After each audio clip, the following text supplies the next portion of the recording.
Estamos de regreso en su programa En Buena Onda. Hoy nos acompaña el profesor Antonio Tinoco, amplio conocedor de la historia y la sociedad francesa, y nos acompaña a propósito de una reseña que nos ha venido haciendo respecto a los sucesos de mayo de 1968 en la sociedad francesa. Ahora, esta revuelta estudiantil, profesor, también tuvo repercusiones en América Latina y en el resto de Europa también. ¿Cómo fueron? Por lo menos vamos a empezar con el resto de Europa. Bueno, sí, no podemos olvidar que también se había dado en Praga lo que llamaron la primavera de Praga, donde Jan Palach se inmoló, se quemó, al estilo Bonzo, por rechazar la presencia del ejército ruso en Praga, en Checoslovaquia concretamente. Y ese hecho de la primavera de Praga tuvo una amplia repercusión en todo el mundo y en América Latina también, podemos decirlo.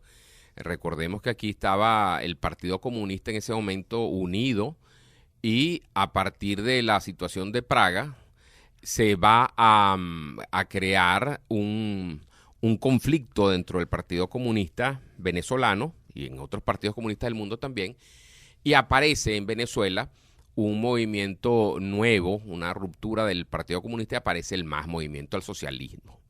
Aparece en ese momento, en ese año o el año siguiente, dos muy importantes libros de Teodoro Petkov.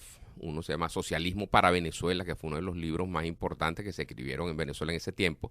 Y el segundo, Checoslovaquia, el socialismo como problema.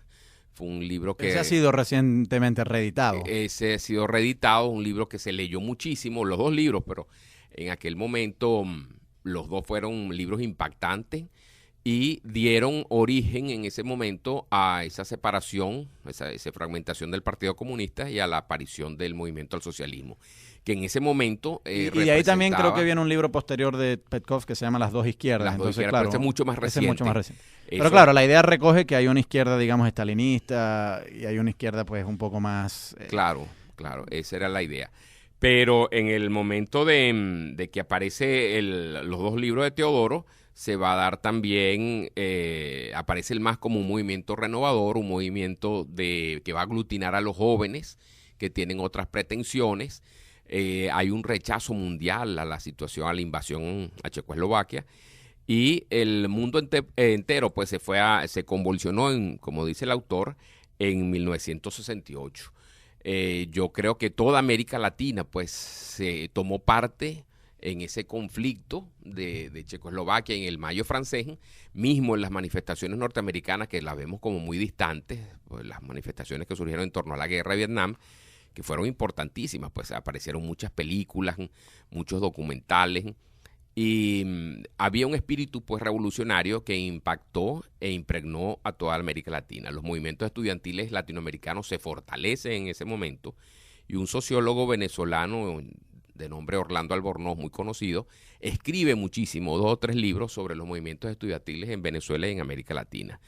La protesta pues estaba en todas partes, y el Mayo francés y la primavera de Praga lo que fueron combustible pues para estos movimientos estudiantiles, que también no buscaban pues reivindicar los problemas de la guerra de Vietnam, sino más que todo lograr una sociedad más justa, una sociedad más igualitaria y un destino diferente para América Latina. En ese momento pues la juventud completa de América Latina pide un proceso de reforma universitaria. Las universidades venezolanas y latinoamericanas en general entran en un proceso de reforma. Se recuerda el proceso de Córdoba, la reforma de Córdoba, y los movimientos estudiantiles juegan un papel muy importante. Pero hay que decirlo que también el MAS, que estaban haciendo como partido, creó pues una gran esperanza, y fue realmente un partido político que brindaba opciones de cambio y de transformación a la situación del país, donde la mayoría de los jóvenes militaban y donde la mayoría de los jóvenes pues querían los cambios y las transformaciones del país, no a través de una vía violenta, sino de una vía alternativa. Y esa fue pues prácticamente una ruptura. Con eso se termina de consolidar pues el proceso de paz que se había iniciado con el primer gobierno Rafael Caldera, de pacificación, y el país, bueno, trata de la juventud venezolana de tomar un camino distinto que no sea el de las armas para comenzar pues a proponer cambios y transformaciones políticas. La masacre que hubo en México, de la cual usted nos habló en el segmento pasado, ¿Cuál fue su motivo? México iba a ser era la sede de las Olimpiadas y los estudiantes querían reivindicaciones como todos los movimientos estudiantiles y no estaban de acuerdo que se hiciera un gasto tan grande en infraestructura deportiva teniendo México centenares de problemas educativos y de salud.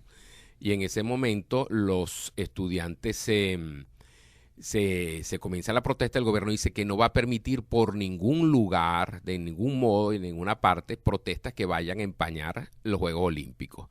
El gobierno les pide que va a dialogar con ellos y los convoca a una plaza a las afueras de México, de Ciudad de México, en un terreno muy amplio que se llama Tlatelolco, donde centenares, más de 100,000, 200,000 estudiantes se concentran.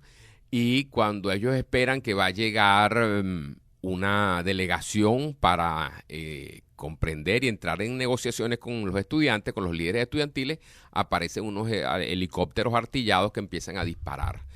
Yo tuve un amigo que ya murió, estaba en Francia, por cierto, cuando murió, periodista, que estuvo presente y me narró pues directamente lo que vio y lo que aconteció allí en México, y dice que fue una masacre inmensa. El gobierno no reportó la cantidad de muertos que se dio, pero supuestamente pasaban más de los 2,000 muertos en ese momento y era una cifra realmente alarmante. El gobierno logró su cometido y se realizaron las Olimpiadas sin ningún contratiempo y el movimiento estudiantil mexicano una vez más quedó frustrado y quedó engañado por el gobierno. Como tú comentabas, el posterior premio Nobel mexicano Octavio Paz, gran literato, quien era embajador en la India, renuncia a su cargo porque no está de acuerdo en la manera en que procedió el gobierno y pues esa mancha quedó allí.